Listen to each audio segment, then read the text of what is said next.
ഈ ദാരിദ്ര്യം സമൂഹം ഉണ്ടാക്കിക്കൊണ്ടുവരുന്നതാണ്.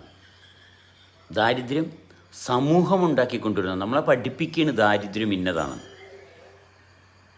അതായത് നിനക്കില്ലാത്തതൊന്നും മറ്റൊരുത്തനും ഉള്ളപ്പോൾ നീ ദരിദ്രനാണെന്ന് നിന്നെ പഠിപ്പിക്കുക. മറ്റൊരുത്തനും ഉള്ളത് നിനക്കും ഉണ്ടാകണം. മറ്റൊരുത്തനും ഉള്ളത് നിനക്കും ഉണ്ടാകണം, എന്നാലേ നീ സമ്പന്നനാകത്തുള്ളൂ. ഈ ഒരു തെറ്റിദ്ധാരണയിൽ നിന്നാണ് ദാരിദ്ര്യം ഉണ്ടാകുന്നത്. നീ ഉണ്ട് എന്നുള്ളൊരു ഭാഗത്തിന് പകരം നിനക്ക് ഉള്ളതാണ് നിൻ്റെ സമ്പത്തിൻ്റെ ലക്ഷണം എന്ന് പഠിപ്പിക്കുന്നിടത്താണ് മനുഷ്യൻ അക്രമാസക്തരാകുന്നത്, അവൻ്റെ ക്രമം തെറ്റുന്നത്. അവനുണ്ട് എന്നുള്ളതാണ് അവൻ്റെ സമ്പത്തെന്ന് തിരിച്ചറിയാൻ അവനെപ്പോഴും ഇല്ലാതെയാകുന്നു. അവനുണ്ടെന്നുള്ള ആ മഹാസത്യത്തെ മറന്ന് അവന് ഇല്ലാത്തത് ഉണ്ടാക്കാൻ വേണ്ടിയിട്ടുള്ള ത്വരയിൽ അവന് ഉള്ളതുമായിട്ടുള്ള ബന്ധം നശിച്ചു പോകുന്നു. സമാധാനവും സത്യസന്ധതയും ഒന്നും അവൻ്റെ കൈ മുതലല്ലാണ്ടാകുന്നു.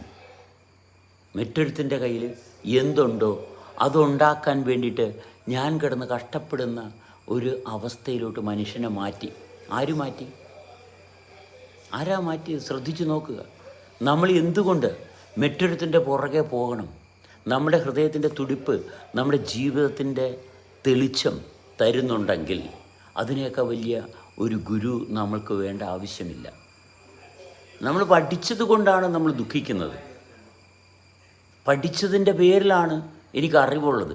എൻ്റെ അറിവ് ശരിയാണെന്ന് പറയാൻ ഞാൻ കഷ്ടപ്പെടുന്നു. അത് മറ്റൊരുത്തനെ ബോധ്യപ്പെടുത്താൻ പാടുപെടുന്നു. എൻ്റെ അറിവ് കൊണ്ട് ഞാൻ നിന്നേക്കാൾ കേമനാണ്, ഞാനായിരിക്കുന്ന അവസ്ഥ എല്ലാവരെയും പോലെയാണെന്ന് തിരിച്ചറിയാൻ പലപ്പോഴും നമ്മൾ വൈകുന്നു. വൈകിട്ടറിഞ്ഞിട്ട് കാര്യമില്ല, കാലത്തറിയണം. വൈകിട്ടല്ല അറിയേണ്ടത്, കാലത്തറിയണം. അല്ലേ? നേരം വെളുക്കുമ്പോൾ അറിയണം. നേരം വെളുക്കുമ്പോൾ അറിയണം. ആ അറിവാണ് എനിക്കൊരു ദിവസത്തിൽ ഉപയോഗിക്കാനുള്ളത്. അതുകൊണ്ട് വൈകിട്ടറിഞ്ഞിട്ട് കാര്യമില്ല. വൈകാതെ അറിയുന്നവന് തെളിഞ്ഞ് നിലനിൽക്കാനുള്ള അവസരങ്ങളുണ്ട്. തെളിച്ചം മാത്രം മതി. ജീവിതം തെളിച്ചത്തിലാണ്.